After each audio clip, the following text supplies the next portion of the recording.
سے بھی رشتہ توڑ لیا۔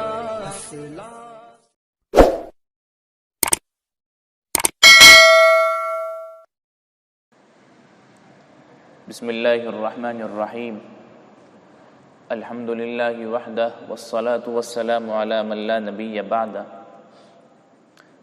پارہ نمبر 19 سے سورہ نمل چل رہی تھی۔ پارہ نمبر 20 کے شروع میں اللہ رب العزت نے کچھ دلائل اپنے قدرت کے بیان فرمائے ہیں۔ فرمایا ہے کہ اللہ کے سوا کون ہے جو تم کو رزق دیتا ہے، کون ہے جو تمہاری تکالیف کو دور کرتا ہے، بارش کو کون برساتا ہے، تمہاری حاجات کو کون پورا کرتا ہے۔ اللہ تعالیٰ کے سوا کوئی نہیں ہے جو تمہاری تمام چیزوں کو پورا کرتا ہے۔ تو اللہ نے اپنی قدرت کے دلائل بیان فرمائے ہیں۔ پھر اللہ نے قیامت کی نشانی بیان فرمائی ہے کہ ایک جانور نکلے گا جو لوگوں سے باتیں کرے گا، اور یہ جانور صفا پہاڑی سے نکلے گا۔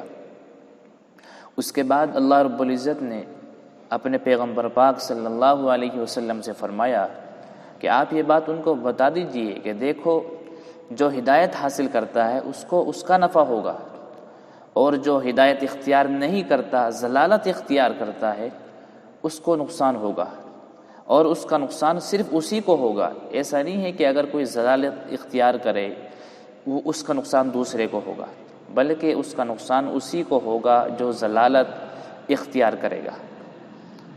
میرے ذمہ قرآن کریم پڑھ کر سنانا ہے، میں نے تمہیں سمجھا دیا، دونوں راستے تمہارے سامنے بیان کر دیے۔ جو حق اختیار کرے گا فائدہ اٹھائے گا، اور جو حق کو چھوڑے گا دنیا اور آخرت میں تباہ اور برباد ہو جائے گا۔ پھر اس صورت کے آخر میں اللہ رب العزت نے فرمایا کہ اے پیغمبر، آپ مکہ مکرمہ سے ہجرت کر کے مدینہ جا رہے ہیں، تو جس اللہ نے آپ پر قرآن کریم کو نازل فرمایا ہے، انشاءاللہ وہ اللہ آپ کو پھر دوبارہ مکہ واپس لائے گا، اور یہ وعدہ پورا بھی ہوا ہے۔ رسول اکرم صلی اللہ علیہ وسلم پھر مکہ مکرمہ فاتح بن کر تشریف لائے ہیں۔ سورۃ العنکبوت، عنکبوت کہتے ہیں مکڑی کو، چونکہ اس سورت کے اندر مکڑی کا ذکر ہے اس لیے اس سورت کا نام سورۃ العنکبوت رکھ دیا گیا۔ اللہ کے یہاں شروع میں بات سمجھائی ہے، اللہ کی سنت ہے، اللہ کی عادت ہے کہ اللہ رب العزت اپنے بندوں کو آزمائش میں ڈالتے ہیں، آزماتے ہیں، تو اہل حق کا، اللہ والوں کا اس سے گزرنا یہ حق ہونے کی دلیل ہے۔ پھر اس صورت میں اللہ تعالیٰ نے انبیاء کرام علیہم السلام کا ذکر فرمایا ہے، اور انبیاء میں سے بطور خاص حضرت نوح، حضرت ابراہیم، حضرت لوط، حضرت شعیب علیہم السلام، ان انبیاء کا ذکر فرمایا ہے، ان کے احوال بیان فرمائے ہیں، اور ان کے احوال بیان کر کے اللہ رب العزت نے اپنے نبی کو اطمینان دیا ہے، تسلی دی ہے کہ پہلے نبیوں کے ساتھ بھی یہ معاملہ ہوا ہے، آپ کے ساتھ نہیں ہے، یہ سب کے ساتھ ہوا ہے۔ تو یوں اللہ رب العزت نے اپنے پیغمبر پاک حضرت محمد الرسول اللہ صلی اللہ علیہ وسلم کو تسلی دی ہے۔ پھر آخر میں اللہ نے عنکبوت یعنی مکڑی کا ذکر کیا ہے، چونکہ جو مشرکین شرک کرتے ہیں یہ مکڑی کے جالے کی طرح ہے۔ جس طرح مکڑی کا جالا بہت کمزور ہوتا ہے، اسی طرح شرک بھی بہت کمزور ہوتا ہے۔ تو مکڑے کے جالے سے بچو، توحید کا دامن تھام لو جو بہت مضبوط ہے۔ سورۃ القصص، قصص چونکہ واقعے کو کہتے ہیں، اس سورت کے اندر واقعات کا ذکر ہے۔ اس سورت میں حضرت موسیٰ علیہ السلام کا ایک اہم واقعہ ذکر فرمایا ہے۔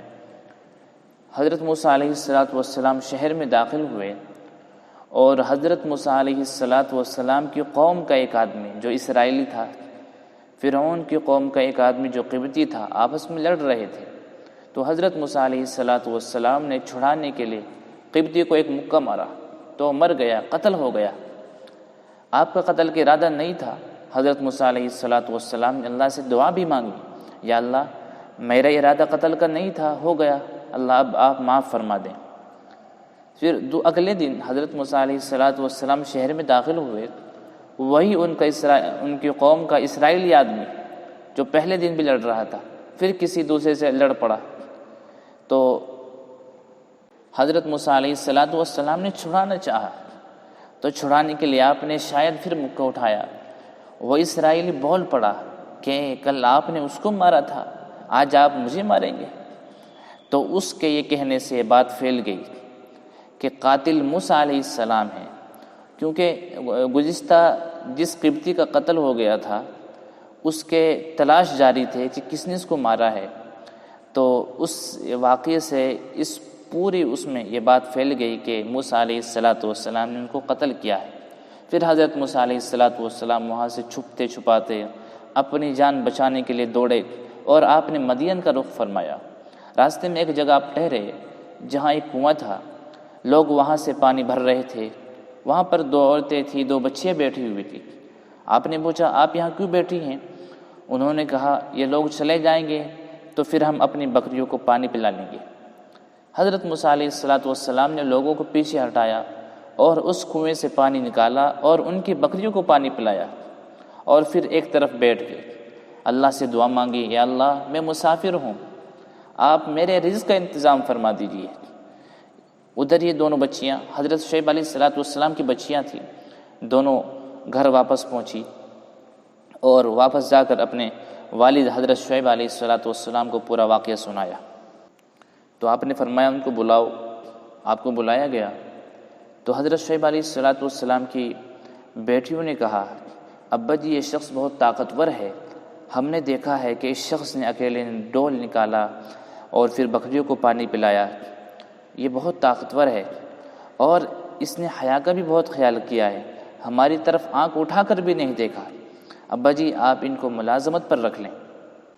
حضرت شعیب علیہ السلام نے فرمایا آپ ہمارے یہاں ملازمت پر رہ جائیں، ہم آپ کو 8 سال تک ملازمت پر رکھتے ہیں، باقی آپ کی مرضی ہے، آپ 10 سال رہیں، پھر ہم آپ کو اپنی بیٹی کا رشتہ دے دیں گے۔ پھر حضرت موسیٰ علیہ السلام 10 سال وہاں ٹھہرے، نکاح ہو گیا، پھر آپ واپس تشریف لائے۔ یہ مکمل واقعہ اس تفصیل ہے۔ پھر اس صورت کے آخر میں اللہ رب العزت نے پیشین کوئی بیان کی ہے کہ محمد الرسول اللہ صلی اللہ علیہ وسلم وہ اللہ جس نے آپ پر قرآن کو نازل کیا ہے، مکہ ہجرت کر کے آپ مدینہ تشریف لے جائیں گے، وہ اللہ آپ کو دوبارہ مکہ مکرمہ لائے گا۔ پیشین گوئی پوری ہوئی اور آپ 8 ہجری میں فاتح بن کر مکہ مکرمہ میں تشریف لائے ہیں۔ اللہ رب العزت ہم سب کو حیا والا بنائیں، بے حیائی سے ہم سب کی حفاظت فرمائیں۔ اللہ رب العزت ہم سب کو حق کے راستے پر مستقیم فرمائیں۔ وآخر دعوانا ان الحمد للہ رب العالمین۔